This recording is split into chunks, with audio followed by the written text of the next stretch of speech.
وَتَكْتُمُ الْحَقَّ نہ چھپاؤ حق کو. زیادہ صحیح ترجمہ یہی ہے. دوسرا بھی ایک ترجمہ ہو سکتا ہے. دوسرا ترجمہ یہ ہو سکتا ہے وَلَا تَلْبِسُوا الْحَقَّ بِالْبَاطِلِ وَتَكْتُمُوا الْحَقَّ کہ تم حق و باطل میں ملاوٹ نہ کرو تاکہ حق کو چھپا دو. حال ذوالحال کا ترجمہ ہو جاتا ہے.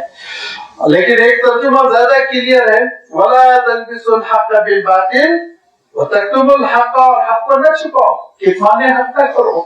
اللہ کے رسول صلی اللہ علیہ وسلم ارشاد فرمایا کرتے تھے تم کسی مسئلے سے واقف ہو اور تم سے پوچھا گیا, اہل علم کے سلسلے میں فرمایا کہ تم سے پوچھا گیا فتویٰ کیا ہے, مسئلہ کیا ہے, اور تم نے چھپایا تو قیامت کے دن تمہارے منہ میں آگ کی لگام لگائی جائے گی. آگ کی لگام.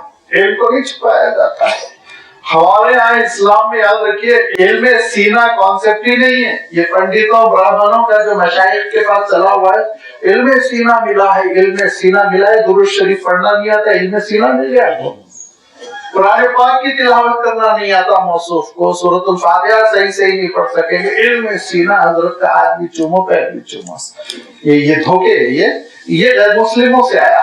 ہمارے پاس جو کچھ بھی ہے وہ علم صحیفہ ہے. علم صحیفہ, یہ صحیفہ ہے آپ کے پاس اور اس کی شرح میں حدیث ہے.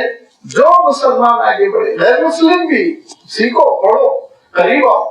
لہذا فرمایا دیکھو حق کو چھپانے کی کوشش نہ کرو. اس کو عربی میں کہتے ہیں کتمان الحق, حق کو چھپا لینا, پوشیدہ کرنا, نہ بتانا. ان کا عالم یہ تھا آپس میں ڈسکس کرتے تھے. مدینہ منورہ کے اطراف و اکناف آباد تھے نا, ڈسکس کرتے تھے کہ دیکھو جو محمد کے بارے میں پیشن گوئیاں ہیں وہ عربوں کے سامنے مت بولو. اگر عربوں کے سامنے بول دو گے تو قیامت کے دن حجت قائم کر دیں گے, حجت کھڑی کر دیں گے تمہارے خلاف, جیسے اللہ تعالیٰ کو نہیں معلوم ہے. خالی عربوں کی وجہ سے مسئلہ بگڑ جائے گا, بنی اسماعیل کی وجہ سے مسئلہ بگڑ جائے گا. وَتَكْتُمُوا الْحَقَّ وَأَنْتُمْ تَعْلَمُونَ اور تم جانتے پوچھتے حق کو چھپانے کی کوشش نہ کرو. اگر بیچارہ لا علم ہے, واقف نہیں ہے, نہیں بتا سک رہا, تو ایک معذرت ہے, وہ ایک معذور ہونے کی کیفیت ہے.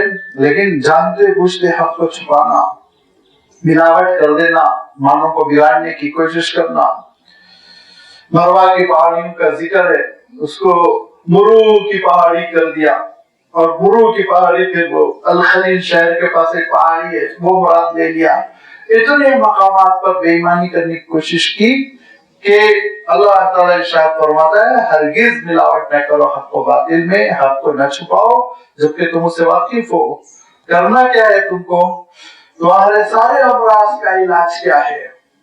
کئی تمہارے امراض ہے لیکن علاج واحد ہے. غور کرنے کی چیز ہے, ایک ہی ٹیبلٹ ہے جس سے تمہارا علاج ہو جائے گا. ایک بزرگ ڈاکٹر صاحب کے پاس گئے, ہم نے کہا ڈاکٹر صاحب نظر کم آ رہا ہے. تو ڈاکٹر صاحب نے کہا مجھے معلوم ہے ریزن. انہوں نے کہا اچھا سننے میں بھی کم آ رہا. ڈاکٹر صاحب نے کہا مجھے ریزن معلوم ہے. کہا بھوک بھی نہیں لگ رہی ہے. ڈاکٹر صاحب نے کہا مجھے معلوم ہے مجھے. انہوں نے کہا سارے امراض کی وجہ تیرے کو معلوم ہے تو ڈاکٹر یا احمد ہے. تو بولے اس کی بھی وجہ مجھے معلوم ہے. کہا ہے کیا وجہ؟ بڑھاپا.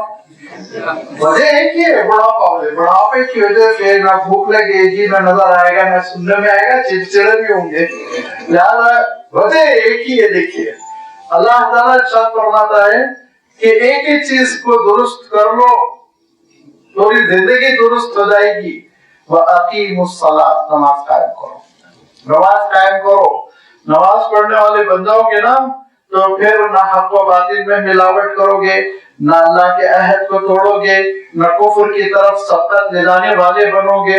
وَآتُوا الزَّكَاةَ بدن کا حق نماز, مال کا حق زکات, اور زکات دیتے رہو. وَارْكَعُوا مَعَ الرَّاكِعِينَ اور نماز میں جماعت کا اہتمام کرو. کیوں؟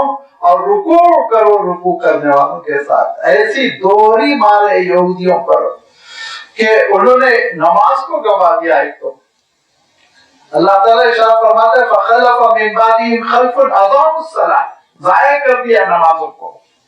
اور جو نماز کی باقی ماندہ ہفتے وار عبادت کی شکل رہ گئی اس میں سے رکوع اور سجدوں کو قصدن نکالا. ان کے علماء نے فتویٰ دے کر کہ اگر تم کو زمین پر بیٹھ کر سجدہ کرنے میں پیچیدگی پیش آ رہی ہے، مشکل پیش آ رہی ہے، تو دیوار پہ یا کھمبے پہ سر مار لو، ختم۔ جا کے دیکھ لیجیے ویسٹرن وال کے پاس کھڑے ہو کے دیوار سے سر مارتے رہتے ہیں، دیوار سے سر چپکاتے رہتے ہیں۔ انہوں نے اپنی نمازوں میں سے رکوع کو نکال دیا، سجدوں کو نکال دیا۔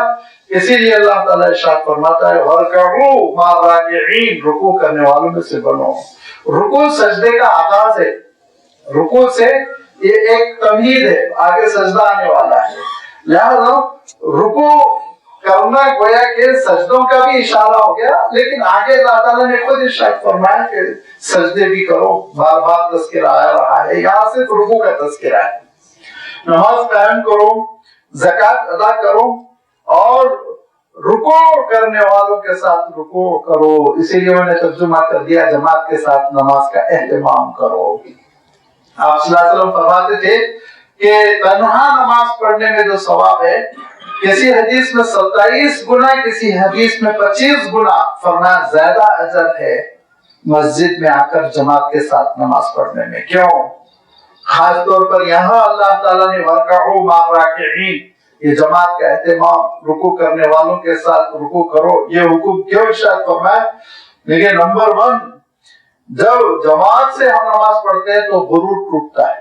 غرور، جو غرور ہوتا ہے انسان کے اندر، وہ غرور کو دھکا لگتا ہے۔ کھڑے ہو گئے ایک ہی صف میں، محمود و ایاز ہے نا، محمود بادشاہ تھے، ایاز غلام تھے، کھڑے ہونا پڑے گا۔ یہ شان نماز میں جب یہ بندگی کی شان آتی ہے، غرور ختم ہو جاتا ہے۔ اور جب ہم اجتماعی زندگی برقرار رکھتے ہیں تو سچائی کے سلسلے میں ڈنڈی مارنے کا موقع نہیں دیتا۔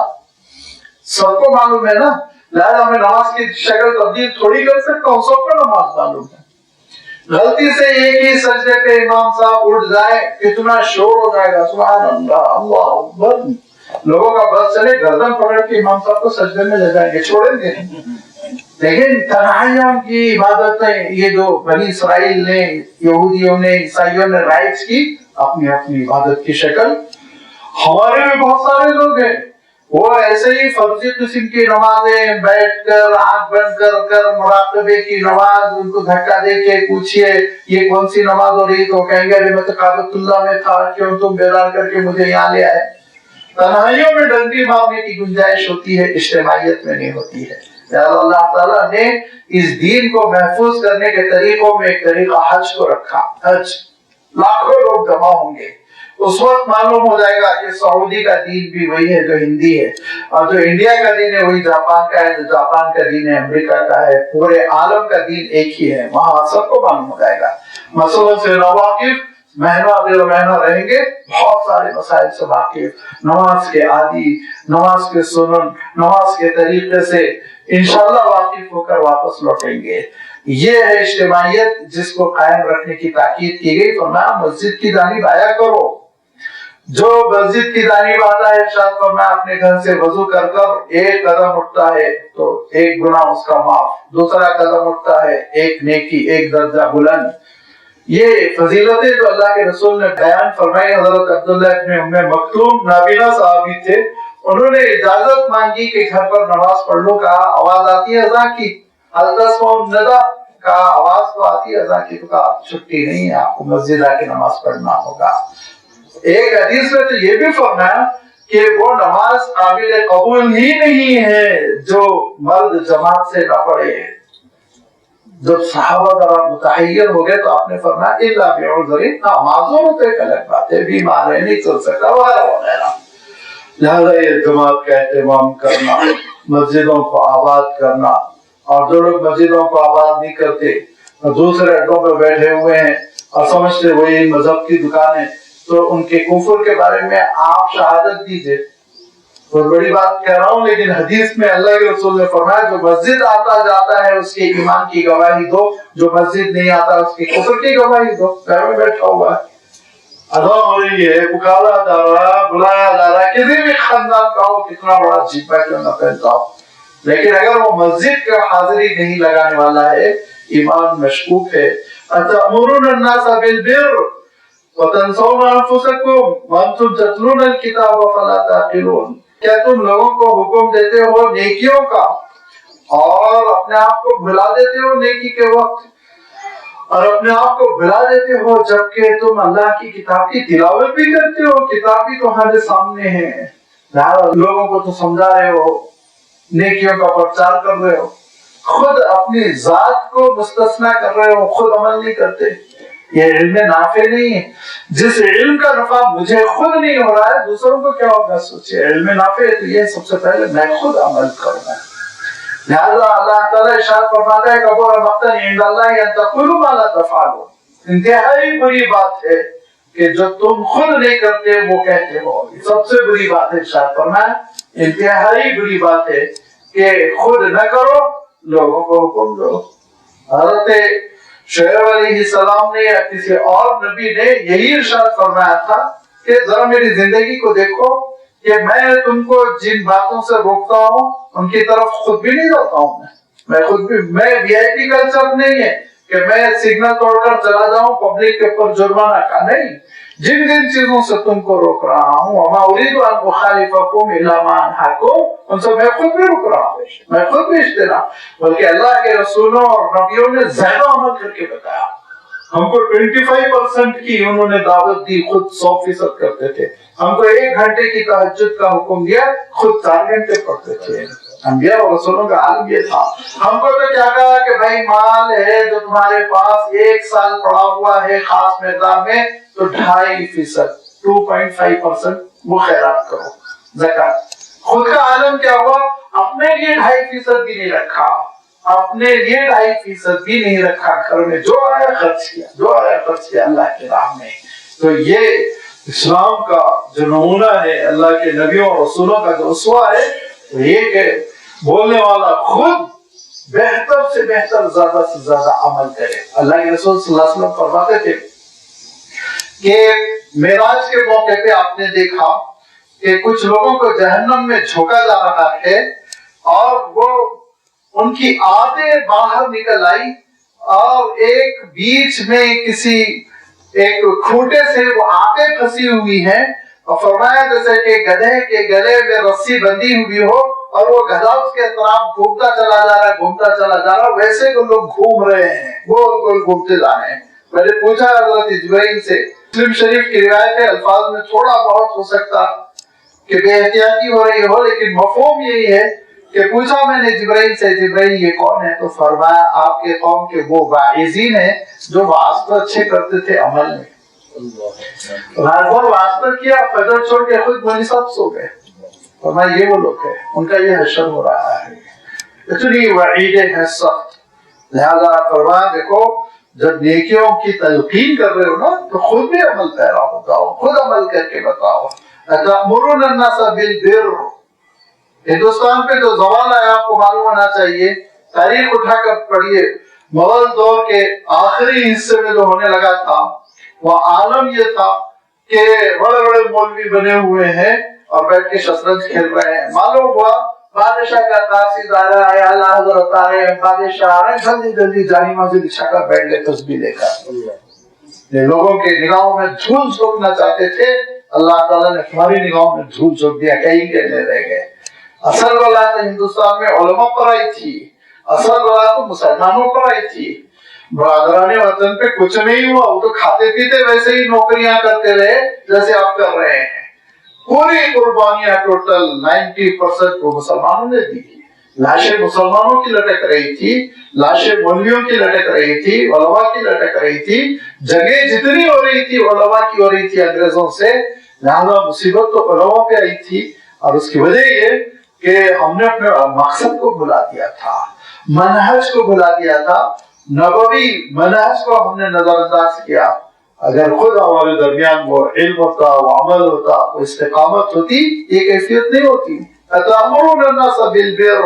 یہ یہودی علماء اور مشائخ کا بھی طریقہ تھا کہ لوگوں میں تو بڑی پیاری پیاری باتیں کرنا، مکروہات کیا ہے لسٹ بتانا، مستحبات کیا ہے لسٹ بتانا، اپنا موقع آتے ڈنڈی مارنا، حرام کھا لینا، رشوت کھا لینا. علماء نے لکھا، مفسرین نے لکھا کہ خاص طور پر رشوت فتویٰ جو دیتے تو پیمنٹ ضروری ہوتا. تقریر کریں گے تو 25,000 کا لفافہ ضروری ہے، ورنہ نہیں. ابھی ایک صاحب نے ریٹس بتائے، حیران ہو گیا میں، سوشل میڈیا کو خطرناک ہو گیا ہے نا، نام کے ساتھ ریٹس بتائے انہوں نے، ایک بزرگ کا 1 لاکھ ہے، ایک کا 75 ہے، ایک کا پھر ذرا لوکل ہے تو 5000 10,000 کے بھی ہیں اس میں، جس کو آپ چاہے بلا لیں۔ یہی لوگ ہوں گے جن کی آنتیں کھوٹ سے پھنسی ہوئی ہوں گے اور وہ گول گول گھوم رہے ہوں گے جہنم میں۔ اور وہاں دیکھو لوگوں کو نیکیوں کا حکم دیتے ہو تو خود بھی تو نیکیوں پہ عمل پیرا ہو جاؤ، زہد تمہارے اندر ہو، تقویٰ تمہارے اندر ہو۔ وَتَنْسَوْنَ أَنفُسَكُمْ، اپنے آپ کو تم بلا دیتے ہو جبکہ تم تلاوت کتاب کرتے ہو۔ أَفَلَا تَعْقِلُونَ، عقل نامی کوئی چیز بھی ہے کہ نہیں ہے؟ عقل اس بات کا تقاضا کرتی ہے نا کہ آپ کسی چیز کو اچھا کہیں تو آپ خود بھی اس پہ عمل کریں، یہ تو عقل بھی کہتی ہے، کامن سینس کی بات ہے۔ وَاسْتَعِينُوا بِالصَّبْرِ وَالصَّلَاةِ، اور مدد طلب کرو صبر کے ذریعے سے بھی، نماز کے ذریعے سے بھی۔ وَإِنَّهَا لَكَبِيرَةٌ إِلَّا عَلَى الْخَاشِعِينَ، لیکن یہ نماز اور یہ صفت صبر یہ بڑی گراں گزرتی ہے سوائے ان بندوں کے جن بندوں کے اندر خشوع ہوتا ہے۔ وہی ڈرنے کا ترجمہ لوگ کر دیں گے۔ خشوع کہتے ہیں دراصل دل میں روب ہونا، کسی کا دل میں روب ہونا، جسم پہ کوشش کر رہا ہے بتانے کی کہ میں آپ سے ڈرا ہوا ہوں، تو یہ خشوع نہیں ہے۔ خشوع کے معنی ہوتے ہیں کہ دل میں ایسا روب ہونا کہ ان کے سامنے آواز بھی نکلے تو منہنی سی کمزور سی آواز نکلے۔ اسی لیے اللہ تعالیٰ نے فرمایا قیامت کے دن خشعت الاصوات، آوازیں دبی دبی نکلے گی، مارے گھبراہٹ کے، مارے ڈر کے، مارے خوف کے۔ لہذا الخاشعین کس کو کہیں گے؟ فرمایا خاشعین کی 2 صفت ہے، الذین یظنون انہم ملاقو ربہم، جو خیال رکھتے ہیں کہ ان کو ان کے رب سے ملنا ہے، وانہم الیہ راجعون، اور وہ لوٹ کر اللہ ہی کی طرف جانے والے ہیں۔ اس کی تشریح سے تھوڑی سی مختصر تشریح، اس سے پہلے میں ایک بات ضرور عرض کر دوں کہ دیکھیں اللہ تعالیٰ ارشاد فرمایا وَأَقِیمُوا الصَّلَاةَ، نماز قائم کرو۔ تھوڑی دیر میں فرمایا وَارْكَعُوا مَعَ الرَّاكِعِينَ، رکوع کرنے والوں کے ساتھ رکوع کرو۔ پھر تیسری مرتبہ ارشاد فرمایا وَاسْتَعِینُوا بِالصَّبْرِ وَالصَّلَاةِ، پھر نماز کا تذکرہ۔ ایک رکوع میں 4 آیتوں میں بار بار نماز کا ذکر، بار بار نماز کا ذکر، کیونکہ نماز ہی ہے جس کے بارے میں اللہ کے رسول صلی اللہ علیہ وسلم فرماتے تھے کفر اور ایمان کے درمیان جو لکیر کھینچی گئی وہ نماز ہے۔ ارشاد فرمایا نماز، فرمایا نماز ہے تو ایمان ہے، نماز نہیں ہے تو پھر کفر کی ملاوٹ ہے عقیدے میں۔ بندے مومن نماز چھوڑنے والا نہیں ہوتا۔ حضرت عبداللہ ابن مسعود رضی اللہ تعالیٰ عنہ فرماتے ہیں عہد نبوت میں عالم یہ ہوتا تھا کہ کسی شخص کو اتنی بیماری لاحق ہو گئی کہ وہ چل نہیں پا رہا تو 2 طرف سے لوگ کاندھے پکڑ کے اٹھا کے لے کے آتے اور مسجد میں بٹھاتے اور وہ نماز پڑھتا، اور نماز کو جو نہیں آتا وہ وہی ہوتا جو ہمارے درمیان منافق ہونا اس کا معلوم شدہ ہو، معلوم و نفاق ہونا ہے، جس کا نفاق معلوم ہو کہ وہ منافق ہے وہی جماعت کے سلسلے میں سستی کرتا۔ یہ نماز کی تاکید کہ اگر ہماری زندگی میں نماز ہے 5 وقت کی تو اس کے معنی ہے کہ ایمان ہے، اور جس کی زندگی میں نماز نہیں ہے وہ اسلام کا نام لے کے چاہے جتنا اچھلے لیکن یاد رکھیے وہ ایمان کی ڈگر پہ نہیں، وہ صراط مستقیم پر نہیں، وہ اللہ تعالیٰ کا چہیتا پیارا بندہ ہرگز نہیں، چاہے جتنا اچھلے کودے اور کہے کہ میں فلاں ہوں میں فلاں ہوں۔ ارشاد فرمایا دیکھو یہ نمازوں کی پابندی، کیوں میں نمازوں کی پابندی کہہ رہا ہوں؟ وَاسْتَعِینُوا بِالصَّبْرِ، ثابت قدم رہنا۔ اللہ تعالیٰ ارشاد فرمایا کہ وَأَمُرْ أَهْلَكَ بِالصَّلَاةِ وَاصْطَبِرْ عَلَيْهَا، گھر والوں کو نماز کا حکم بھی دیا کرو اور اس پر صبر کرو، ثابت قدم رہو۔ ایک دن کا مسئلہ نہیں ہے، جمعہ کو پڑھ لیا پورے ہفتے چھٹی کا نہیں، تم کو ثابت قدم رہنا ہے، پڑھنا ہے، عدالت میں پڑھنا ہے، سفر میں پڑھنا ہے، ہر حال میں تم کو نماز پڑھنا ہے، حالات کتنے خلاف ہو جائیں اور پولیس والے ناکے میں لے جا کے تحقیق کریں، 10 بار تحقیق کریں، نماز نہ چھوڑو، وہ بیزار ہو جائے تم بیزار نہ ہو۔ وہ لوگ کیسے کہہ جاتے ہیں کہ نماز قضا کر لو سفر میں اگر نماز ادا کرنے میں پریشانی ہو رہی ہو؟ کوئی نماز چھوڑنے کی کسی قسم کی کوئی کوشش وہ کامیاب نہ ہونے پائے، یہ ہمارا شعار ہے۔ نماز ختم ہوگی تو ہم مر جائیں گے، جب تک ہم زندہ ہے نماز مرنے کے بعد بھی آخری نماز ہماری ہو کر رہے گی. نماز قائم کرنے کی امت آئی ہے. اللہ تعالیٰ فرماتا ہے اگر ہم تم کو خلافت عرضی دے دے, حکومت دے دے, تو تمہاری شان یہ ہونی چاہیے کہ نمازوں کی اقامت ہو. حکومت کا بھی مقصد یہی نمازیں قائم ہوں. لہذا یہ ہماری شوکت نماز ہے, ہمارا روب نماز ہے. کوئی جلوس, کوئی جلسہ, کوئی گیدری, کوئی احتجاج, یہ ہمارا شیوا نہیں, یہ ہمارا شعار نہیں, یہ ہماری علامت نہیں, یہ ہمارا سمبل نہیں.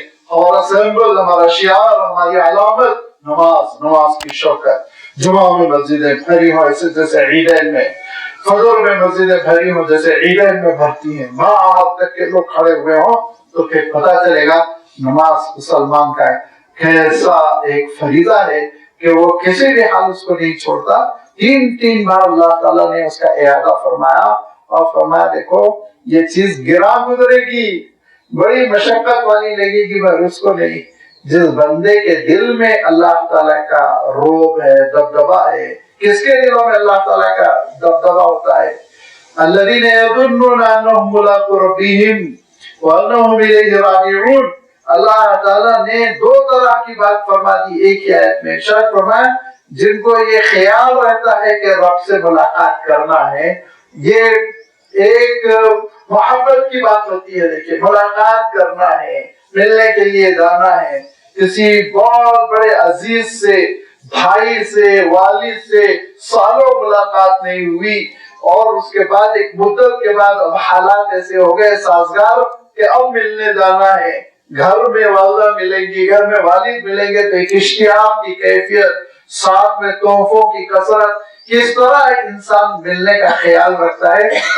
الذین یظنون انہم ملاقو ربہم. ظنہ کا ترجمہ بہت سے لوگ بہت سے الگ الگ اسلوب میں کرتے ہیں. میں یہی کرتا ہوں, جن کو یہ خیال رہتا ہے کہ رب سے ملاقات کرنا ہے, ملاقات کرنا ہے, ملاقو ربہم. اب یہ تو ہو گیا. آگے دیکھیے, یہ تو اس میں تو امیدیں ہیں, ایک بہار کی سی کیفیت, ایک جمال کی سی کیفیت. آگے وانہم الیہ راجعون, اور اس میں رہنا وہ دراصل ایک دھمکی ہے. اس میں خوف دلایا گیا, لوٹ کے اسی کے پاس جانا ہے, سوچ لو کیا حشر ہونے والا ہے. انجام اسی کے ہاتھوں ہے, سوچ لو حشر کیا ہونے والا ہے. ہر 2 طرح سے اللہ تعالیٰ نے باتیں شاید فرما دی ہے کہ اگر اشتیاق کے ساتھ جاؤ گے, شوق کے ساتھ جاؤ گے, اور نماز کا نذرانہ لے کے جاؤ گے, تو ایک ملاقات ہوگی جس کو حضور فرمایا کرتے تھے کہ موت تو ایک پل ہے جس کو پار کرنے کے بعد بندہ مومن اپنے حبیب سے ملتا ہے, اپنے محبوب سے ملتا ہے. اور اگر خالی ہاتھ جاؤ گے, نافرمانی کر کے جاؤ گے, تو جانا تو ہے گردن میں توپ ڈال کے کھینچ کے لے جایا جائے گا. پھنسنا تو ہے تم کو. اب تم سوچ لو کون سا راستہ اختیار کرنا چاہتے ہو. آگے اللہ تعالیٰ نے یہاں تک بنی اسرائیل کو نصیحتیں تھی, نماز قائم کرو, صبر کرو, اور علم کو نہ چھپاؤ, سچائی کا اظہار کرو, سچائی میں جھوٹ میں ملاوٹ نہ کرو, یہ ساری نصیحتیں. آگے اللہ تعالیٰ نے اب ان کے جرائم کا تذکرہ فرمایا, اور وہ جرائم لگاتار آپ کے سامنے ان آیتوں کی روشنی میں آتے چلے جائیں گے. انشاءاللہ اس کا آغاز آئندہ اتوار ہوگا. وآخر دعوانا ان الحمدللہ رب العالمین.